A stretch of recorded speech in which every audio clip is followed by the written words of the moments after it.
Another possible reason is SSS member recently resigned from work but did not submit the required documents. And connected pa rin siya. Whether you're employed or voluntary or you have your own business, just make sure to submit all the requirements. Kasi it's a no-brainer. If you have a missing document, then you'll be denied for sure. And then it will cause some delay. Kahit na masubmit mo siya, then ayun na naman, alam naman natin sa government na kapag may na-miss kang process or step, then you kind of go back from, not really from the beginning, pero at least nadidelay yung process mo. So here's a quick note I've seen on my research.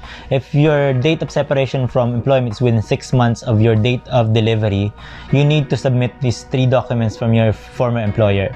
So certificate of separation from employment must include date of separation, certificate of non-advancement of maternity benefit. This means your employer did not advance any amount of maternity benefit to you, and 2 copies of specimen signature card, SSS form L-501.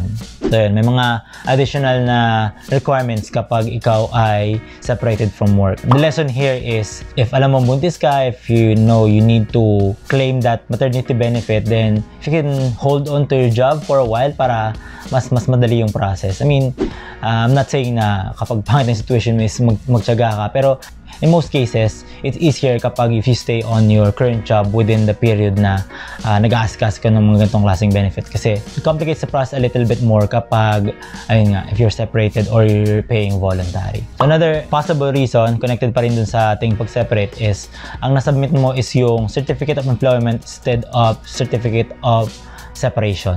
So magkaiba po yun. Yung employment is the company is certifying na dito ka pa rin tatrabaho sa company nito. The other one, what SSS need is yung nagsasabi na dati kang nagtatrabaho sa company na to. So make a distinction of that. Make sure na kapag kung resign ka na, if you go back to your previous employer na yun yung hihingin mo, hindi certificate of employment, certificate of separation.